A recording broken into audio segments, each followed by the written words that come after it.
যারা সমাজের ভিতরে বেনমাজি, জুয়াখোর, সুদখোর, ঘুষখোর, এরকম লোক সমাজে আছে না নাই? আরো জোরে আছে না নাই? আল্লাহ রাসূল বলেন এরকম ব্যক্তিদের মৃত্যুর যন্ত্রণা কেমন হবে জানো? মালাকুল মাউত জাহান্নামী ফেরেশতাদেরকে ডাকবে, ও জাহান্নামী ফেরেশতারা চলো অমুক সুদখোরের, অমুক বেনমাজির, অমুক বেপরদা নারীর জান কবজ করতে যাব।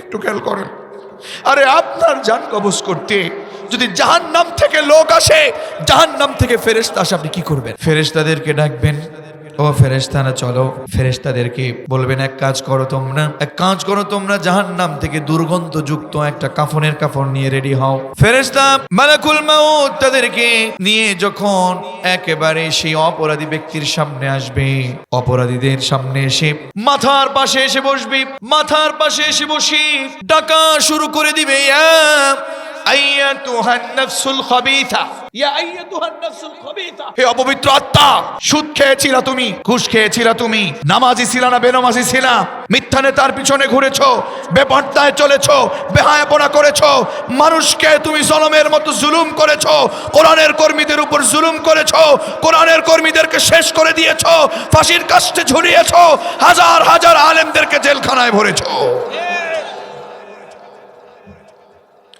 মাথার পাশে এসে মালাকুল মাউত ডাকা শুরু করে দিবেন, বের হ, ইয়া আইয়াতুহান নাফসুল খাবিথা উখরুজি ইলা সাখাতিন মিনাল্লাহি ওয়া গাযাব, উখরুজি ইলা সাখাতিন মিনাল্লাহি ওয়া গাযাব, বের হ, আল্লাহ তোর উপর রেগে আছেন, আল্লাহ তোর উপর রেগে আছেন, অসন্তুষ্টি আছেন। উখরুজি ইলা সাখাতিন মিনাল্লাহি ওয়া গাযাব, মাথার পাশে এসে যন্ত্রণা শুরু করে দিবে। কার মৃত্যুর যন্ত্রণা? অপরাধীদের। কার? সবাই বলেন কার? পাপাচার অপরাধী ব্যক্তির মৃত্যুর যন্ত্রণা শুরু হয়ে যাবে। মালাকুল মাউত টাকা শুরু করে দেবে, ইয়া আইয়াতুহান নাফসুল খাবিথা বের হ, উখরুজি ইলা সাখাতিন মিনাল্লাহি ওয়া গাযাব, বের হ। মাথার পাশে এসে যখন ডাকা শুরু করে দিবে, রূহটা গিয়ে পায়ের গোড়ালির কাছে গিয়ে পৌঁছাবে, এখানে সেখানে ছোটাছুটি শুরু করে দিবে। কি করলাম? ভাবছিলাম তো মৃত্যু হবে না, আমার ক্ষমতা, আমার টাকা পয়সা আমার সাথে ছিল, ভাবছিলাম তো আমার সাথেই থাকবি, হায় হায়, রূহটা দৌড়াদৌড়ি শুরু করে দেবে। মালাকুল মাউত পায়ের গোড়ালির উপরে এমন চাপ দিবে, ওই অপরাধী ব্যক্তি, অন্যায়কারী ওই ব্যক্তি, হারামখোর ওই ব্যক্তি এত বেশি যন্ত্রণা সহ্য করবে, হাদিসের মধ্যে এসেছে মনে হবে পৃথিবীর সব পাহাড়গুলো যেন তার গায়ের উপরে এসে পৌঁছিয়েছে। নাউজুবিল্লাহ পড়বেন না? মালাকুল মাউতের পায়ের গোড়ালির চাপ, হাতের চাপ সহ্য করতে পারবে না, মনে করবে গোটা পৃথিবীর সব পাহাড়গুলো যেন এখন এখানে এসেছে। নাউজুবিল্লাহ। একটু বুঝে শুনে মিথ্যা কথা বলেন, একটু বুঝে শুনে সুদ খান, একটু বুঝে শুনে ঘুষ খান, একটু বুঝে শুনে কোরআন বিরোধী আন্দোলন করেন। আল্লাহ রাসূল বলেন শোনো, এরপরে সেই রুহুটা গিয়ে চামড়ার ভিতরে লুকাবে। কোথায়? পায়ের গোড়ালি থেকে। কোথায়? মনে রাখেন কোথায়? চামড়ার ভিতরে গিয়ে লুকাবে। মালাকুল মাউত চামড়ার উপরে জোরে চাপ দিবে, এরপরে গিয়ে সেই চামড়ার ভিতর থেকে লোমের ভিতরে গিয়ে, লোমের নিচে লোমের ভিতরে গিয়ে পৌঁছাবে। যখন এমন অবস্থা দেখবি সহ্য করতে পারবে না, দেখবি যতগুলো চাপ দিবে প্রত্যেকটা চাপ যেন এসে জনমের মতো এমন ভাবে কষ্ট সহ্য হবে, পৃথিবীর সব পাহাড় যেন নিজের গায়ের উপরে। আল্লাহু আকবার। যন্ত্রণা দিবে, মৃত্যুর যন্ত্রণাটা এত কষ্ট, মনে করবে যে ব্যক্তি সুদ খাবে, মিথ্যা কথা বলবে, বেহায়াপনা করবে, ও মা ও বোন, যন্ত্রণার এত কষ্ট, আল্লাহ রাসূল বলেছেন মনে হবে যেন জীবিত মানুষের চামড়া গা থেকে টেনে টেনে একটা জীবিত মানুষের শরীর থেকে চামড়াটা খসে ফেললে যতটা না কষ্ট একজন অপরাধীর মৃত্যুর যন্ত্রণা তার চেয়েও বেশি কষ্ট। সেই রুহটা গিয়ে পরিশেষে গলার কাছে আসবে। কোথায়? গলার কাছে এসে যখন পৌঁছাবে, লোকটি বুঝতে পারবে আমার চারপাশে যত ভাইয়েরা আছে, সেকান্দার আলী ভাই বলেন, আমাদের ফারুক সিদ্দিকী ভাই বলেন, আমাদের আসাদ ভাই বলেন, আমাদের বড় ভাইয়েরা যারা আছেন, সভাপতি বলেন, আপনি তরুণ বলেন, আপনি মুরব্বী বলেন, দেখবেন চারপাশে যেই আছে মনে করবেন যে তারা বুঝি আমাকে বাঁচাবে। একটা পর্যায়ে দেখবেন আপনার আশেপাশের কেউ আপনাকে মৃত্যুর যন্ত্রণা থেকে বাঁচাতে পারে না, ঠিক না? এজন্য আল্লাহ বলেন, কাল্লা ইযা বালাগাতিত তারাকিয়া ওয়া কিলা মান রাক ওয়া যান্না আন্নাহুল ফিরাক। জোরে বলেন আল্লাহু আকবার। কেউ আটকায় রাখতে পারবে না। সবাইকে ডাক দিলেও কেউ সেই রূহটাকে আটকে রাখতে পারবে না। পৃথিবী থেকে বিদায় নেওয়া লাগবে। কথা বলেন না কেন? এই পৃথিবীর আপনার কেউ আপন না। কার পিছনে আপনি ঘুরছেন? কোন আত্মীয়র পিছনে ঘুরছেন? কোনো আত্মীয় আপনাকে বাঁচাতে পারবে না। কেউ আপনার আপন, কেউ তো আপন নয় তোমারি, কেউ তো আপন নয়। কেউ আপন নাকি? কেউ তো আপন নয় তোমারি, কেউ তো আপন নয়। নিষ্ঠুরে এই পৃথিবীতে কেউ তো আপন নয় তোমারি, কেউ তো আপন নয়। পৃথিবীর কেউ কি আমাদের আপন হতে পারে? মৃত্যুর যন্ত্রণা থেকে কেউ আপনাকে বাঁচাতে পারবে না। ফেরেশতা এরপরে রূহটাকে জোর করে টেনে বের করি, সেই ফেরেশতাদেরকে বলবে, কোথায় তোমাদের সেই জাহান্নামের দুর্গন্ধযুক্ত কাফনের কাপড়, সেটা দাও। রূহটা সেই দুর্গন্ধযুক্ত কাফনের কাফনে মুড়িয়ে ফেলা হবে। কাফনের কাফনে যখন পেঁচাবি, ও মা ও বোন, ও আমার কলিজার টুকরো তরুণার যুবকেরাও, বাবাজি প্রয়োজনে পা দুটো এগিয়ে দেন। আপনাদের পায়ের উপরে হাত রেখে বলি, আর অন্যায় করবেন না, আর অপরাধ করবেন না। জাহান্নামটা এত সোজা না, খবরের আযাবটা এত সোজা না, এটা সহ্য করা যাবে না। মৃত্যুর যন্ত্রণা থেকে বাঁচতে চাইলে আপনার একজন সন্তানকে আলেম বানানোর দরকার আছে না নাই? আরো জোরে দরকার আছে না নাই? মৃত্যুর যন্ত্রণা থেকে রেহাই পাবার জন্য নিজে আলেম হন, সন্তানকে আলেম বানান। পাশে বসে যখন সূরা ইয়াসিন পড়বে, শয়তান আপনার পাশে বসে আপনাকে ফিতনায় ফেলতে পারবে না। আপনার মৃত্যুটা সুন্দর সুন্দর নেককার বান্দাদের মতো করে জান কবজ করা হবে। এজন্য ছেলে মেয়েকে আমাদের আলেম বানানোর দরকার আছে না নাই? কোরআন শিখাও ছেলে মেয়েকে, ওহে মুসলমান, জান কবজের সময় তোমার হইবে রে আসান, ঠিক না? কোরআন শিখাও ছেলে মেয়েকে, ওহে মুসলমান, জান কবজের সময় তোমার হইবে রে আসান। একটি ছেলে আলেম হলে পড়বে কোরআন মৃত্যুকালে, ঠিক না?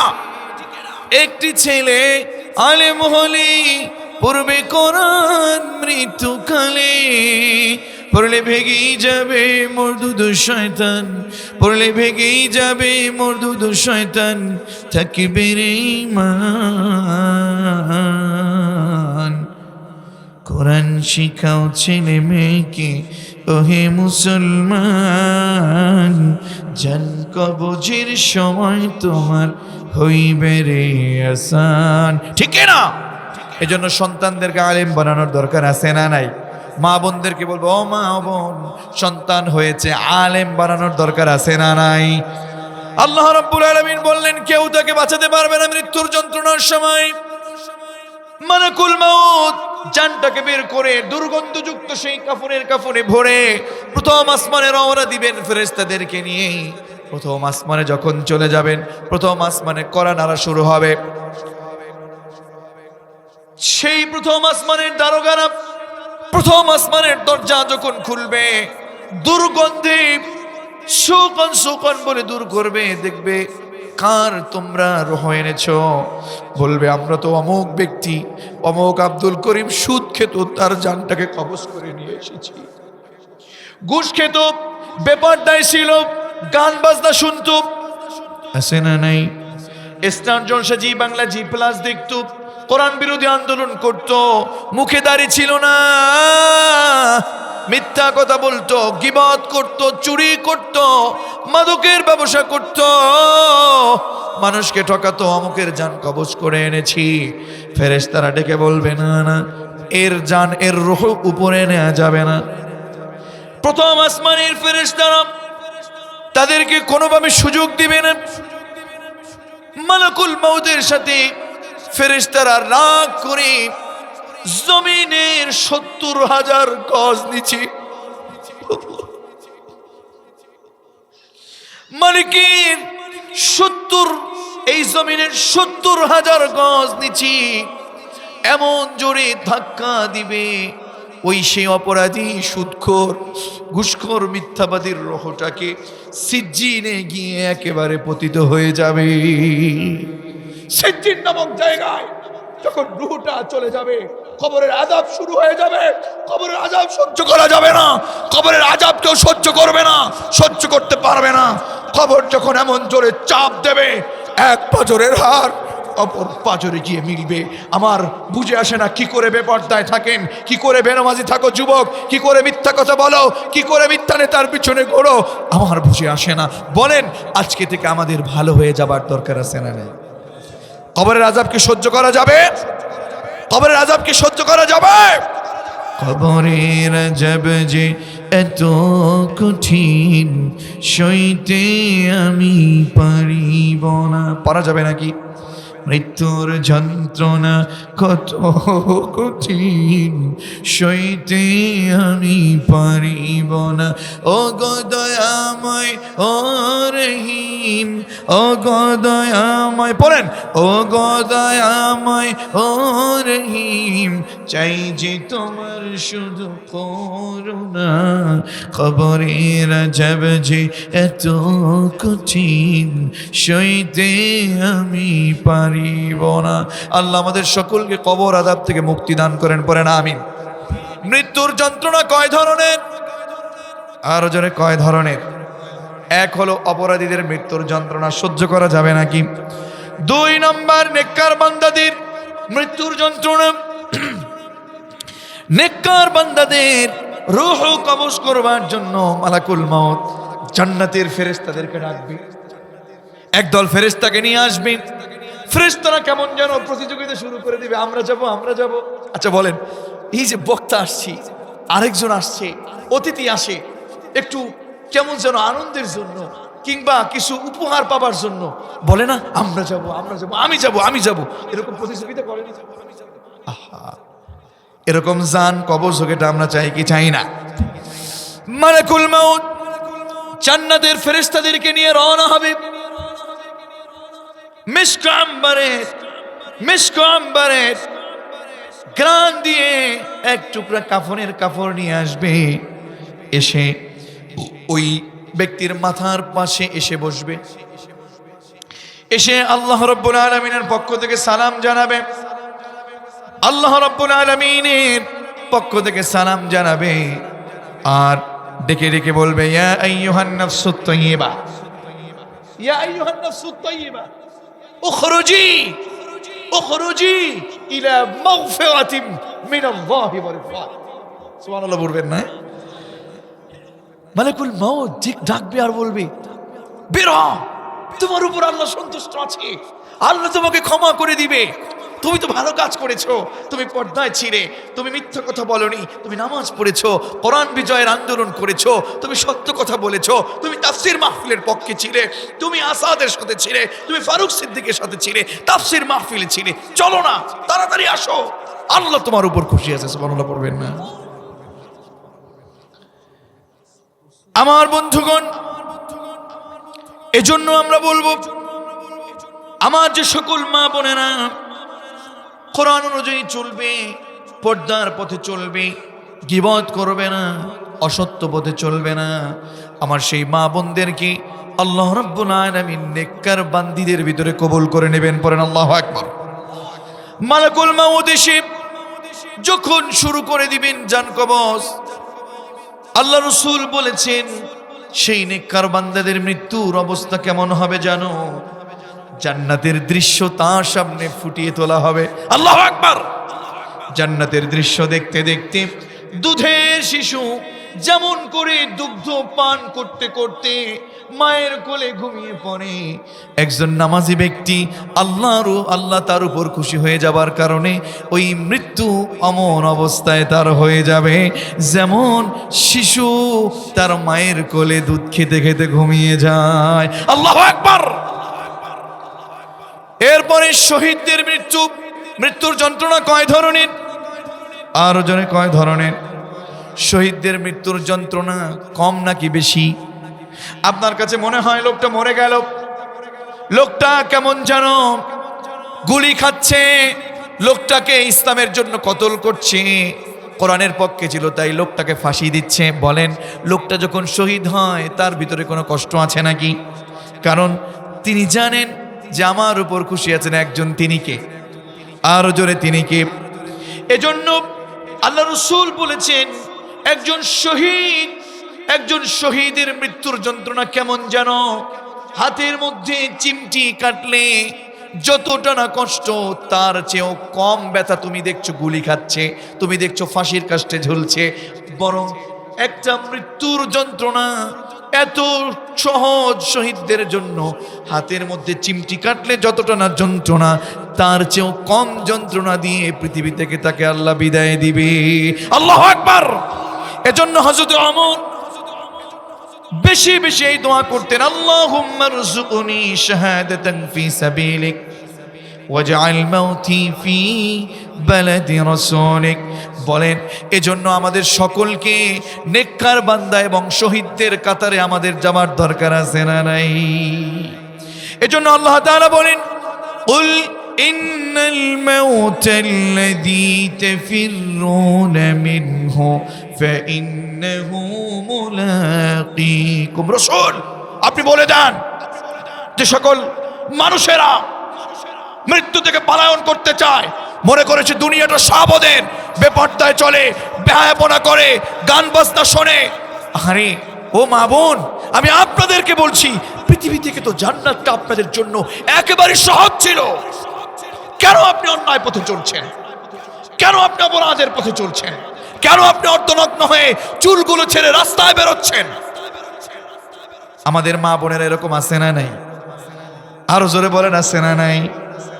স্টার জলসা, জি বাংলা, জি প্লাসের নায়িকাদেরকে মডেল মনে করি।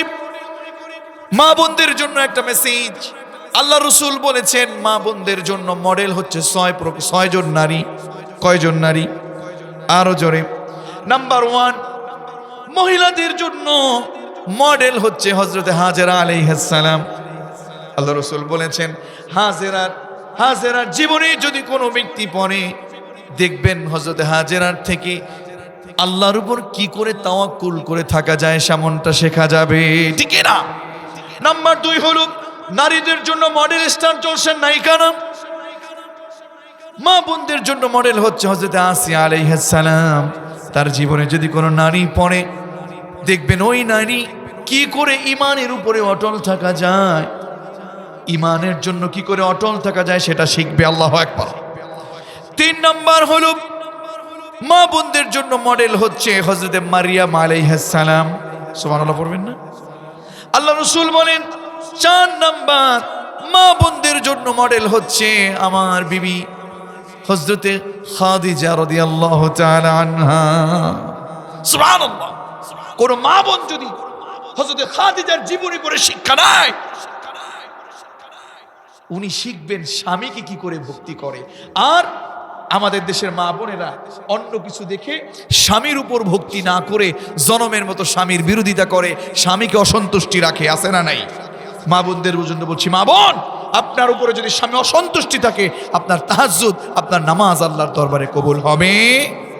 আমার বন্ধুগণ, 5 নম্বরে মা বোনদের জন্য মডেল হচ্ছে হযরতে আয়েশা রাদিয়াল্লাহু তাআলা আনহা। সুবহানাল্লাহ পড়বেন না? 6 নম্বরে মা বোনদের জন্য মডেল হচ্ছে হযরতে ফাতিমা রাদিয়াল্লাহু তাআলা আনহা। আল্লাহ যেন আমাদের মা বোনদেরকে ওই সকল স্টার জলসার নারীদেরকে বাদ দিয়ে রাসূলের বলা এই 6 জন নারীকে মডেল হিসাবে কবুল করেন, পড়েন আমিন। মা বোনদের জন্য বলছি, মা বোন, জান্নাতে যাওয়া একেবারে আপনাদের জন্য সহজ। মাত্র 4টা আমল করা লাগে। জোরে বলেন কয়টা? আর জোরে কয়টা? নাম্বার 1, আল্লাহ রাসূল বলেছেন, আল মারআতু ইযা সাল্লাত খামসাহা, 1 নম্বরে যে নারী 5 ওয়াক্ত সালাত আদায় করবে। কয় ওয়াক্ত? আর জোরে। আউয়াল ওয়াক্তে সালাত আদায় করবে। কিন্তু মা বোনেদেরকে দেখা যায় যোহরের সালাত আদায় করে আসরের সময় গিয়া। কথা বলেন না? যোহরের নামাজ পড়ে কোন সময়? আসরের সময়, আসরের আগে আগে। মা বোনেদেরকে আমি বলবো, ওই 9টা পর্যন্ত 10টা পর্যন্ত না ঘুমাইয়া রাতভর সেই টিভি চ্যানেলগুলো না দেখা সকালবেলা ফজরের সালাতে উঠে এরপরে আপনারা কোরআন তেলাওয়াত করে কাজ শুরু করে দেন। যোহরের সালাতের আগে কাজ শেষ করে দেন। যোহরের রক্তের আগে গোসল শুরু করে দেন। গোসল করে আউয়াল ওয়াক্তে সালাত আদায় করলে খুশি হন কে? এজন্য জান্নাতে যেতে হলে কয়টা আমল করা লাগবে? বলেন মা বোনদের জন্য কয়টা আমল? 1 নাম্বার হলো 5 ওয়াক্ত সালাত আউয়াল ওয়াক্তে পড়বে। 2, ওয়াসামাত শাহরাহা, রমাদানের সিয়াম, রোজা রাখতে হবে। নাম্বার 3 হলো ওয়াতাআত বালাহা, স্বামীর আনুগত্য করা লাগবে। আজকে দেখবেন মা বোনেরা স্বামীর আনুগত্য বাদ দিয়ে পরপুরুষের সাথে হাসি তামাশা করে, আছে না নাই? স্বামীর আনুগত্য না করে বসের আনুগত্য করে, আছে না নাই? ওই নারী জাহান্নামে যাবে। এজন্য আল্লাহ রাসূল বলেছেন স্বামীর আনুগত্য করা লাগবে। 4 নাম্বার হচ্ছে ওয়া হাফিজাত ফুরুজাহা, পর্দার সাথে চলতে হবে, লজ্জাস্থান হেফাজত করতে হবে। রাতের বেলা পরকিয়া করা যাবে না, রাতের বেলা অবৈধ সম্পর্ক করা যাবে না, গান বাজনা দেখা যাবে না। পর্দার সাথে চলতে হবে, লজ্জাস্থান হেফাজত করতে হবে। এই 4টা আমল করলে নিরাপদে জান্নাতে দিবে কে? এজন্য জান্নাত বাদ দিয়ে জাহান্নামে আমল করে মৃত্যু থেকে পলায়ন করার চিন্তা করা যাবে? আল্লাহ তাআলার জন্য বলছেন, ও আমার গোলামেরা, মৃত্যু থেকে পলায়ন করতে পারবা না, মৃত্যু নিজে এসে তোমার কাছে মোলাকাত করবে। আর শোনো, এমন আল্লাহর কাছে তোমাকে উঠে দাঁড়াতে হবে। সুম্মা তুরাদ্দুনা ইলা আলিমিল গায়বি ওয়াশ শাহাদা, ওই আল্লাহর সামনে তুমি দাঁড়াবা যে আল্লাহ আলিমুল গায়ব, গোপনটা জানে। কোন বাড়িতে তুমি চুরি করেছো যুবক? কোন বাড়িতে তুমি অবৈধ সম্পর্ক রাখছো? কোথায় চুরি করছো? কোথায় মিথ্যা কথা বলছো? ও যুবক, সব গুনাহগুলো তুমি গোপনে যা করো, দরজা আটকিয়ে যেই গুনাহগুলো করো, অবৈধভাবে সম্পর্ক করো, মোবাইলের ভিতরে খারাপ কিছু দেখতে থাকো যুবক, সব কিছু কেউ না দেখলেও গোপন খবর জানে কি? আরো জোরে জানে কে? এজন্য আল্লাহ বলেন, শোনো হে গাইবান্দার মুসলমানেরা, ওই আল্লাহর কাছে তোমাকে যেতে হবে মৃত্যুর পরে, যে আল্লাহ তোমার গোপনও জানে, প্রকাশ্যটাও জানে। তিনি কে? তিনি কে? ফায়ুনাব্বিউকুম বিমা কুনতুম তা'মালুন। শোনো, ফায়ুনাব্বিউকুম বিমা কুনতুম তা'মালুন, তুমি যা করছো সবকিছু জানে কে? একটা ছোট্ট কথা বলে আমি শেষ করতে চাই। আপনি যে গুনাহগুলো করছেন, আপনি যে অন্যায়গুলো করছেন, ও মা, ও বোন, ও কলিজার টুকরা তরুণ, তুমি যে গুনাহ করছো, তোমার এই যে গলা আছে, এই গলার এইখানে ওয়া কুল্লু ইনসানিন আলজামনাহু তায়রাহু ফি উনুকি ওয়া নুখরিজু লাহু ইয়াওমাল কিয়ামাতি কিতাবান ইয়ালকাহু মানশুরা। আল্লাহ একজনকেও বাদ দিল না। আমাকে বলল, ভাইজানকে বলল, আমাদের আসাদ ভাইকে বলল, ফারুক সিদ্দিকী বলল, বাবাজিকে বলল, ওয়াকুল্লা ইনসান, প্রত্যেকটা মানুষের গলার এখানে আমি আলজামনাহু তায়রাহু ফি উনুকি, একটা মেমোরি কার্ড ঝুলিয়ে দিয়েছি, একটা ক্যামেরা ঝুলিয়ে দিয়েছি। যা করছো গুনাহ, মিথ্যা কথা বলছো, গীবত করছো, বেপরদায় চলছো, অসত্য পথে চলছো, নারী তুমি গীবত করছো, নারী তুমি বেপরদায় চলছো, অর্ধনগ্ন হয়ে চলছো, সব কিছু দেখবার জন্য ভিডিও ক্যামেরা এখানে সেটআপ করে দিয়েছে কে? আল্লাহ বলছেন ওয়ানুখরিজু লাহু ইয়াউমাল কিয়ামাতি কিতাবান ইয়ালকাহু মানশুরা। সেই কঠিন ময়দানে, কিয়ামতের ময়দানে আল্লাহ তাআলা এখান থেকে বের করবে, মেমোরি কার্ডটা বের করে ডিসপ্লেতে দিয়ে দিবে। আল্লাহ তাআলা প্রয়োজনে ডিসপ্লেতে দিবে। ইয়াউমা ইয়ানজুরুল মারউ মা কদ্দামাত ইয়াদাহ, সবগুলো আপনি ডিসপ্লেতে দেখতে পাবেন, কোথায় কি অন্যায় করেছিলেন, কোথায় কি অপরাধ করেছেন। বলেন সেই দিন আমরা যদি আল্লাহর কাছ থেকে মাফ না পেতে পারি, আমাদের উপরে বেজার হবেন কে? এজন্য আল্লাহ রাব্বুল আলামিন বলেন, গোলাম তোমরা সঠিক পথে চলো, জান্নাতের পথে চলো। শুনে রাখো, মৃত্যু থেকে পলায়ন করা যাবে না। ইন্নাল মাউতাল্লাযী তাফিরুনা মিনহু ফাইন্নাহু মুলাকীকুম, সেই মৃত্যু নিজে এসে তোমাদের সাথে সাক্ষাৎ করবে, মিট করবে। সেই মৃত্যুর যন্ত্রণা আসার আগে তোমাকে ভালো হয়ে যেতে হবে, তোমাকে জান্নাতি পথে হাঁটতে হবে। জেনে রাখো, তুমি যে অন্যায়গুলো করছো, ওই রবের কাছে, যেই রব তোমার গোপন বিষয় বলো, প্রকাশ্য বলো, সব কিছুর খবর একজন জানে, তিনি কি? সেই রবের কাছে তোমাকে গিয়ে ধরা দিতে হবে, হাজিরা দিতে হবে। আল্লাহ তাআলা সব কিছু যেহেতু জানেন, সুতরাং আমাদেরকে এখন থেকে কোরআনের পথে চলবার দরকার আছে না নাই? আরো জোরে বলুন, দরকার আছে না নাই? আল্লাহ তাআলা আমাদের সকলকে মৃত্যুর প্রস্তুতি, চূড়ান্ত প্রস্তুতি নিয়ে যাবার জন্য আল্লাহ তাআলা কবুল করুন। সকলেই পড়ছি আমিন। ওয়া আখিরু দাওয়ানা আলহামদুলিল্লাহি রাব্বিল আলামিন। আসসালামু আলাইকুম ওয়া রাহমাতুল্লাহি ওয়া বারাকাতুহু।